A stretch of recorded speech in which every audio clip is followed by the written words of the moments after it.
Hi, and welcome to the Debrief. This is Carolina Journal's weekly recap of everything happening in public policy and politics right here in North Carolina.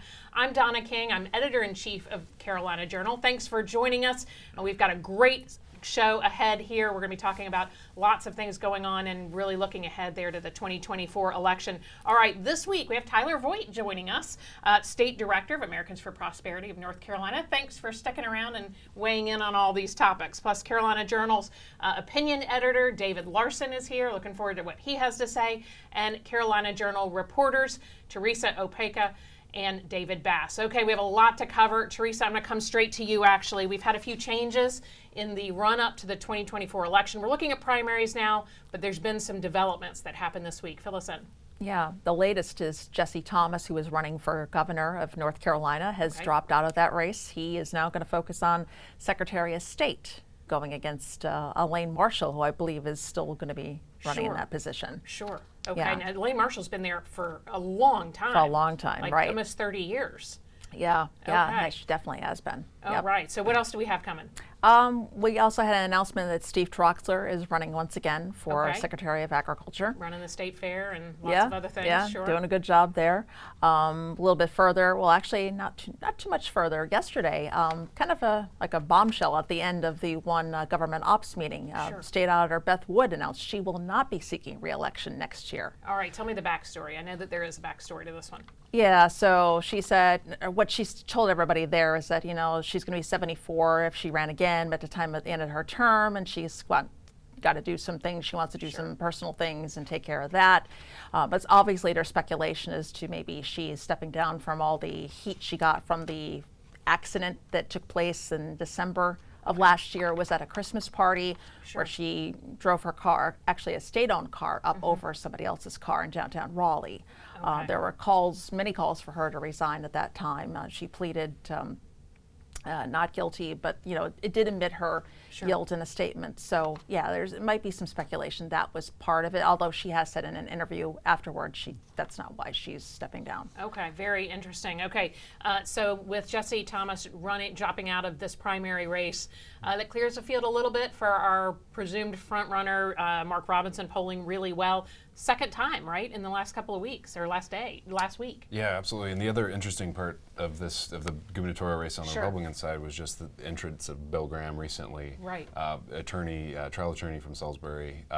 He jumped into the race, and I think the big question is now, as some are dropping out, some are being added in, what's the pathway to kind of knock Robinson out of the polls at this point? So I think Bill Graham is trying to take up that some of that energy to do that. Of course, you also have State Treasurer Dale Falwell in there, who's everybody except Robinson has been polling very low, but there's still a huge percentage of folks who haven't made up their mind yet. Sure. So. All right, lots more to come in this. What does this mean? Let's switch real quick to the congressional maps. New maps out. Have a lot of people shuffling around, deciding if they're going to run or not. You know, Jeff Jackson, Wiley Nichols got an uphill battle. Certainly Kathleen Manning does. What does this do for North Carolina on the national stage, and what could it mean for Republicans in Capitol Hill? Yeah, I mean, we saw Patrick McHenry kind of in charge recently, one of our congressmen representing the state. And there was a long time where he was that interim position. I think the GOP has a very tenuous hold on the U.S. House. So going from being a 7-7 state to these new maps maybe being 11-3, some say one of the seats is more of a flip seat, but you know, that would give Republicans a lot firmer hold. But yeah, in general, the maps seem to favor Republicans a lot more. So you're seeing people move around. Jeff Jackson, not thinking he can win that Charlotte one, is going to jump into the AG race. And Mark Walker, he also recently left the gubernatorial race. He's going to run in a more favorable. Kathy Manning, the Democrat, had been winning the Triad district a little more easily, and now I think more Republicans are seeing favorable seats, and some Democrats are seeing less favorable seats. So you see more Republicans jumping in and Democrats jumping out, maybe to find races they have a better chance at winning. Sure. So Tyler, this is all, you know, speculation at this point. Filing's not until December. What are your thoughts going into 2024? You know, we've all got our own projects we're working on, but something we're watching closely. Yeah, I think there's a lot of candidates who have kind of jumped in early. Some of them never stopped running from 22. You have Christian Castelli, who's running against Mark Walker in that 6. So some of them just kept going, which I think is it's a smart campaign strategy. Keep yourself in front of activists, keep yourself in front of the base. But it's going to be an interesting 2 months to see how this all shakes out. I think we had kind of a guess at what these maps might look like coming into it, but I don't think they looked like anybody thought they were going to look like when they all shook out. Sure. And then the 2 sets of maps come out, so you really didn't even know what to think then when you have 2 different congressional maps that they're considering. So I think candidates had a chance to really look at that, consider what their options were. I think, like you said, Jeff Jackson saw that race might not be tenable for him. So he's jumping in the Attorney General race against Dan Bishop. Dan Bishop has a war chest right now of money. He's got a war chest of support and name ID. So I think even that one's going to be an uphill battle for Congressman Jackson. But right now, I think I'm excited for these next 2 months to see what surprise candidates might come out and kind of how this kind of shakes out as we head into the winter. Yeah, and I think North Carolina hasn't had a Republican AG since 1800s. Yeah. At least one that's won the election. There's have 2 that were appointed. Okay, that were appointed. Yeah. Yep. Oh, very interesting. All right, before we go on to the next topic, I do want to talk real quick about the Council of State. You had some interesting statistics for us. Yes, I did. And I'm going to credit our cohort, Dallas Woodhouse, Yeah, because of course, he the came up woodshed. with this statistic. Yes, Okay. yes. So I'm just going to give him all the credit. For running now Council of State, there's 10 statewide elected officers. 6 of the 10 will have open races in 2024. Really? 6 of 10. Yeah, and that Okay. includes governor, lieutenant governor, attorney general, auditor, treasurer, also Department of Labor. Also, the incumbents running, it's going to be agriculture, secretary of state, public instruction and insurance, and this is from Dallas. He thinks this is going to be the biggest one election cycle turnover of Council of State in decades. Oh, that's really interesting. it is because right interesting. now, the Council of State's majority Republican. Yes. So that could yeah. change. Yeah, it could Very change. interesting. Very interesting. Yeah, and Yeah. I do want to also take a second to watch a little bit of Mike Morgan put out his first video in the Democratic primary for governor. This is a race we're going to be watching really closely. He's going to be running against Josh Stein, who's considered the front runner right now. But a primary actually will help the Democrats, I think, because when people come out for the primary, they come out for the general generally. But I thought it was a pretty powerful ad. Very well put together. I think it would sway a lot of Republicans even to look at him, where this was put in, though it's how far he's come, the steps he's taken, what's important to all North Carolinians. It was very well put together. Very good ad. It's tough, though, for someone from the judiciary to run for office because you have this long history of decisions that can be brought up. But again, this was a really powerful ad, interesting, and I think we'll be watching that race closely. All right, so I'm going to switch gears a little bit, but Speaker Moore was down at the southern border. Do you think that's an indication he might be jumping into a congressional race? Well, I don't want to speak on the Sure. speaker's Yeah, of intentions course. here, but if I was somebody who was going to try to raise my profile a little bit and kind of familiarize myself Right. with national issues that might be more aligned with a congressional position, that's something I would do. AFP, we got the opportunity to head down there in the spring and see, and it really is a crisis at the border. It's something that we see. You can watch Fox News, you can watch MSNBC, and you can get kind of a slanted perspective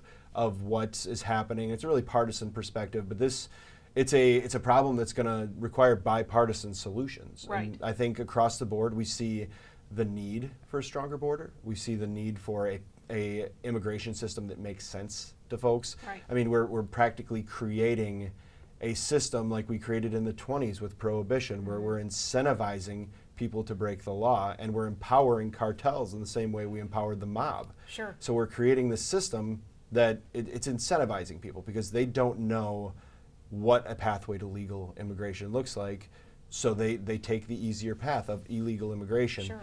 So at the end of the day, this is something that's going to take a bipartisan solution. It's going to take folks from both sides of the aisle to come together and realize we need to strengthen the border. We need to secure the border.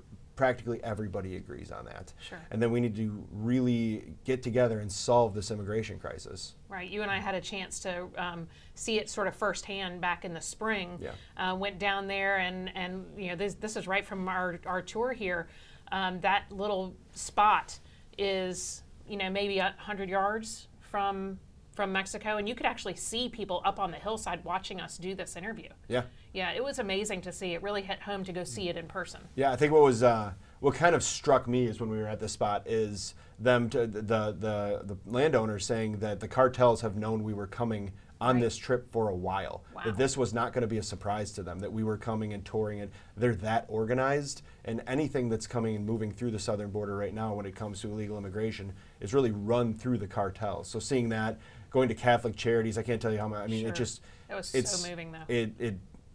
it's something you can't really describe when you're seeing these kids. I remember seeing these two twin girls who were my daughter's age walking in, and they were dirty, and they had no idea what was going on. Sure. So it's just, unless you see it for with your own eyes, you really can't describe what it's like. Right, it really was, which I think is part of the reason that Tim Moore went down there. Yeah. I mean, maybe it's not necessarily a campaign stop, but every state is impacted by the southern border. We have a picture of Speaker Moore down there, and you've said every state's a border state, Yeah. but to some degree we are. Yeah, absolutely. I mean, we are on the pathway of two major highways that are running right through the state that do Yeah. not take long to get from the border. We've seen a fentanyl crisis that's impacted North Carolina just like it's impacted every single state Sure. that's flooding through the southern border. So until we come together and find a bipartisan solution and get legislators working together to solve this, we're going to continue to see these problems. And they're not just on the border. They're not just on localized to the border. They are in every state. Sure.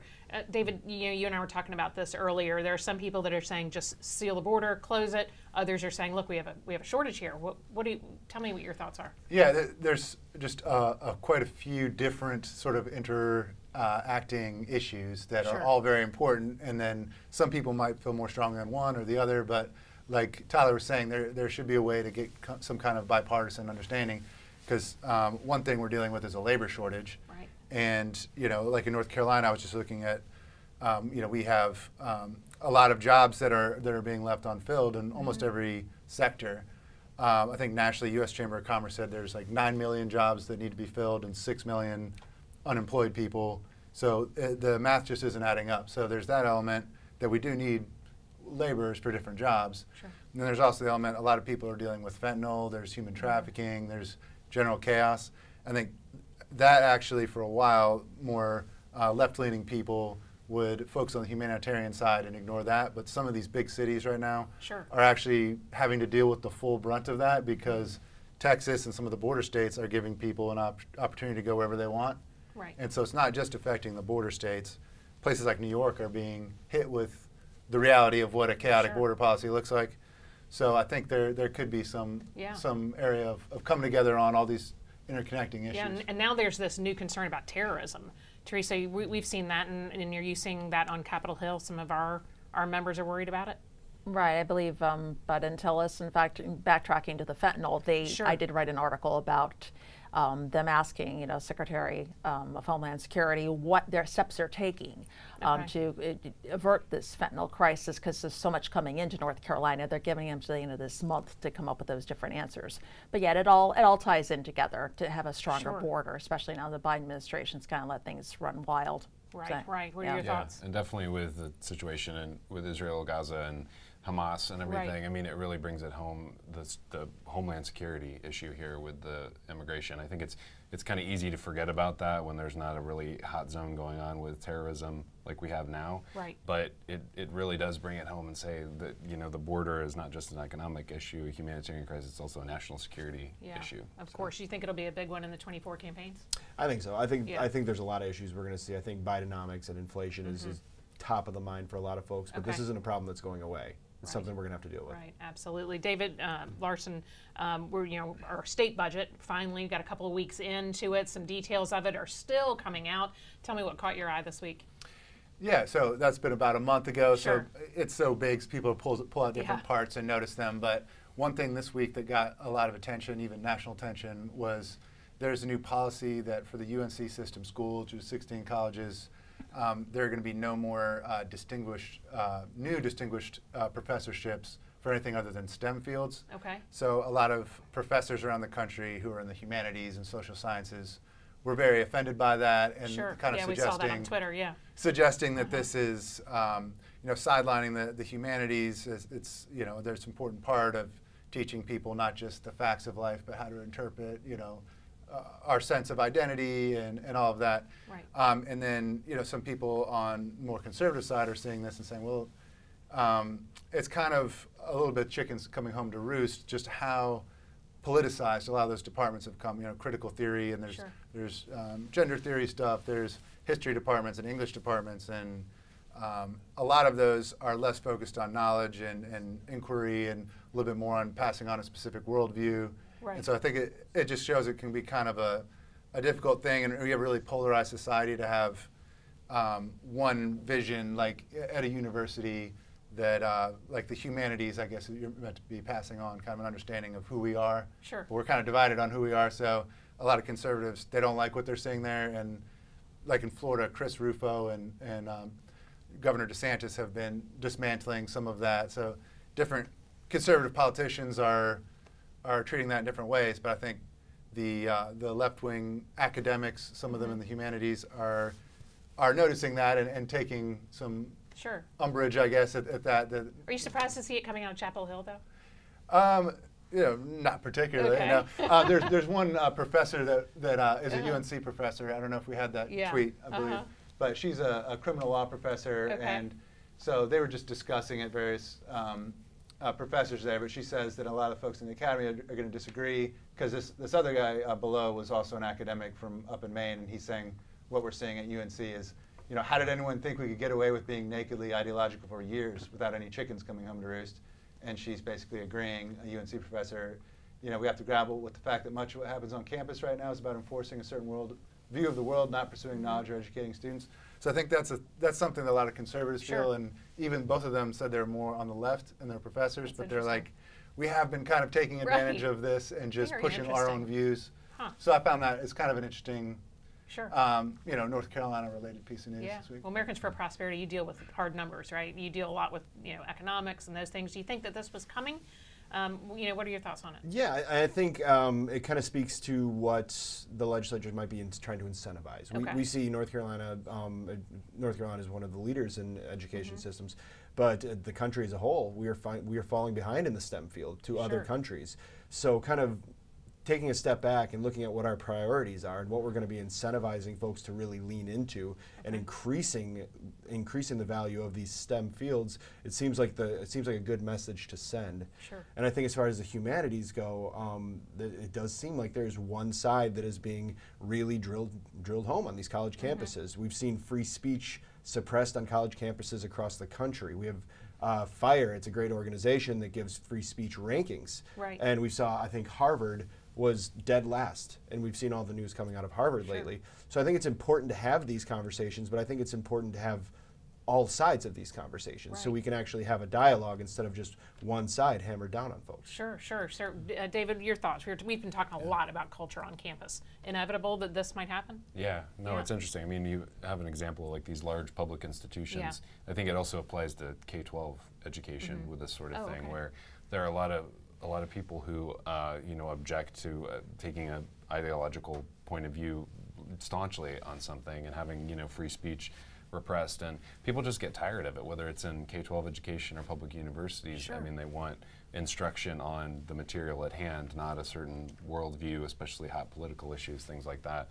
And interestingly, recently, I think there's an example going back again to the Israeli-Hamas situation where there are a lot of big-time donors to universities who have decided to now pull out their funding because they're seeing just these pretty radical demonstrations on the college campuses, and colleges really not doing anything about it, not very much kind of taking a side on it. So I think that's just indicative of kind of where things are going increasingly with this ideological divide. Yeah, of course. Any final thoughts on this topic? Yeah, I think maybe some of these people were hyperventilating before it was too huge of an issue, because I mean, distinguished professorships give a little bit of a pay bump and your research gets funded a little more, but it's not like they're getting rid of the humanities or anything. It's just these professors may get paid a little bit less, or not even that. It's just they're not adding new distinguished professorships. So I think a lot of people were making a much bigger deal than this probably is, but as Tyler said, a lot of it's also just focusing priorities on what we do want to incentivize. And another part of it is that there's less of a demand right now for some of those humanities fields. Because people are trying to find job ready. Go find a good job ready thing. So part of it was just a demand issue, I think. So there's a lot of moving parts to it. All right, David Bass, speaking of job ready, you've been really paying attention to the State Board of Education. Big meeting this week. They got to figure out what to do again with what the legislature sent them. Tell me what you found out. Right, even today the State Board of Education met. The big issue today was kind of, that I noticed at least, was charter schools. Yeah. So as we've talked about on the show recently, in past episodes, the General Assembly revised the way that charter schools are approved in the state to kind of streamline the process, make it a little bit easier for those charters to get approved, because previously the State Board of Education, which is majority appointee of Democrats run, so majority of the appointees on there are appointed by Democrats. They were kind of putting the brakes on a few of the charter applications. So now there's this new review board that's actually responsible for approving new charters, and then the full state board is not involved at all unless there's an appeal of that to the state board. So heartburn from the members over that? So today there was some heartburn over that. There was a new charter that was approved by the review board. Apparently there are 1,800 students waiting to fill about 450 seats at this charter. Wow. So it's looking to open next year. So that's going to move forward. But there was some back and forth between members over that, just objecting, I think, to this new power structure and kind of having to get used to that, not having the final say on it anymore. Right. So there's that kind of ongoing legal battle. Also, not legal, but policy battle. Sure. Also today I saw that there were some interesting numbers reported by WUNC, though, where in this new school year, comparing this time this year to the past school year, enrollment in charters is actually up 5% again. And I think up how much? we have 5%. 5%? Yeah, Wow. just year over year. Wow. And we also just had an interesting chart here that shows over time just the increase in the number of charter schools. Obviously, there was a time when it was capped at 100 schools, and that was lifted, so we've seen growth of charter schools, but even just the number of students who are going to charters, obviously growth of homeschooling as well, and private schools. So again, growth of school choice across the state. Even this school year, a lot of parents choosing charters for their kids. Right, right. Any of this surprise you? What are your thoughts? No, I mean, people want a choice. They want to say. I think they're tired of having parents are tired of having them told what's their first responsibility, bringing up their own children, where they want to send their children, what they want to do with their children's education. I'm really not surprised at all, and I don't think anybody really should be.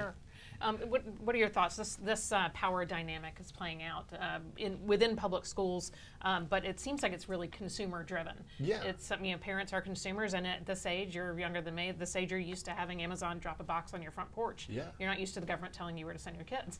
No, and I think COVID opened a lot of parents' eyes Okay. with what was happening with their schools, what their kids were being taught, and just how everything was being generally run, where they saw that they were looking for something more, like you said, more on demand, more catered to their own child. I mean, parents know best what's going to be best for their child, and that's not always going to be a public school. Sometimes, a lot of times, it will be a public school. Very often it will. But I think when we see these numbers and the demand really continue to rise, the market should meet that demand, and we shouldn't have bureaucrats or government officials kind of standing in the way to that, because at the end of the day, we're just going to see longer wait lists, and we're going to see more kids put in situations that's not best for them. Sure. Why do you think that this power struggle happened between the State Board of Education and the creation of this new charter board?